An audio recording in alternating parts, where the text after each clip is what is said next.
Hello बच्चों, आइए प्रश्न को देखते हैं।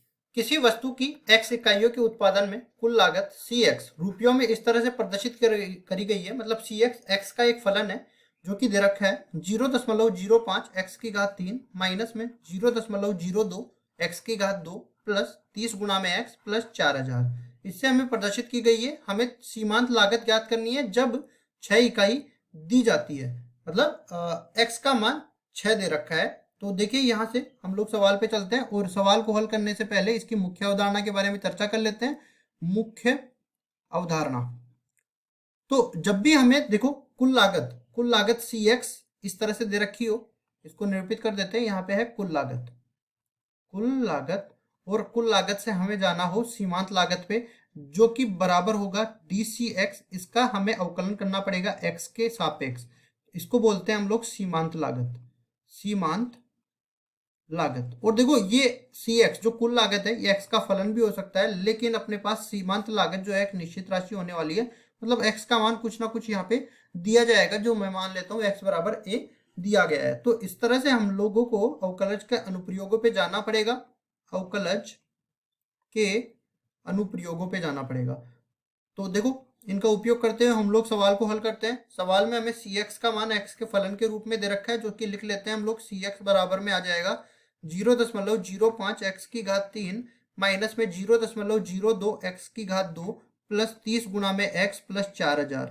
अब देखिए इसके बाद हम लोग चलते हैं, और ये तो अपने पास कुल दे रखी है कुल लागत और हमें निकालना है सीमांत लागत। तो सीमांत लागत के लिए हमने सूत्र को विस्थापित किया था। यहाँ पे देखो सीमांत लागत ये बराबर हो जाएगा डी सी एक्स और इसका अवकलन करना पड़ेगा एक्स के सापेक्ष। जो एक्स का मान दे रखा है वो कितना दे रखा है यहाँ पे 6 इकाई, तो 6 यहाँ पे रखना पड़ेगा। तो ये बराबर आ जाएगा। देखिए अवकलन करते हैं हम लोग, तो ये अचर राशि तो बाहर आ जाएगी 0.05 और एक्स के सापेक्ष एक्स की घात 3 का अवकलन करना पड़ेगा। फिर माइनस में 0.02 बाहर आ जाएगा और एक्स के सापेक्ष एक्स स्क्वायर का अवकलन करना पड़ेगा। फिर प्लस 30 तो बाहर आ जाएगा और एक्स के सापेक्ष एक्स का अवकलन करना पड़ेगा, और जो अचर राशि है उसका भी तो अवकलन करना पड़ेगा। तो अचर राशि का अवकलन जानते हैं 0 के बराबर होगा, और यहाँ पे जो भी आने वाला है वहां पे एक्स बराबर 6 हमें रखना पड़ेगा। तो ये किसके बराबर आ जाएगा? देखिए डी सी एक्स बटा में डी एक्स, और यहाँ पे x का मान रखना पड़ेगा 6 के बराबर। तो ये बन जाएगा 0.05, या फिर एक काम करो हम लोग गुणा करके इसको लिख देते हैं। x की घात n का अवकलन होता है n गुणा में x की घात n माइनस 1 के बराबर। तो ये 3 इससे गुणा होगा तो 5 3 15 बनेगा, और दशमलव के बाद 2 अंक है तो 2 अंक ही यहाँ पे रहने वाले हैं, और ये बन जाएगा x की घात 2।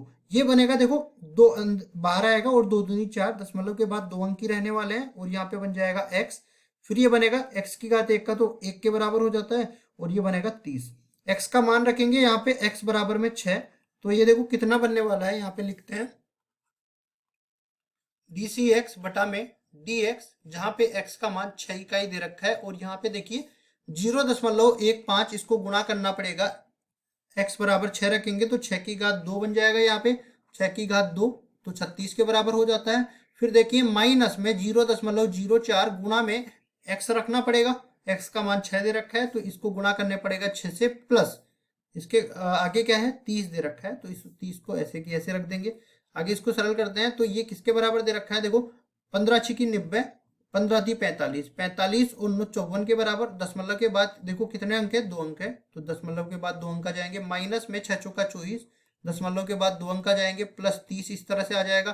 फिर आगे सरल करते हैं तो 30 और 5 35.4 या 35.40, इसमें से घटाना पड़ेगा 0.24 को, और ये अपने पास आ गई है सीमांत लागत। बस अब इसको हल करना है। तो यहाँ से देखिए देखते हैं 10 में से 4 को घटाएंगे 6 बच जाएगा, हासिल लेंगे तो, और यहाँ पे देखिए हासिल जाएगी तो ये 3 बच गया, 3 में से 2 जाएगा 1 बचेगा, और 35 में से 0 जा रहा है तो यहाँ पे 35 ही बचने वाला है, 35.16, और ये रुपए के रूप में दे रखा है लागत। तो ये सीमांत लागत किसके बराबर आ गई?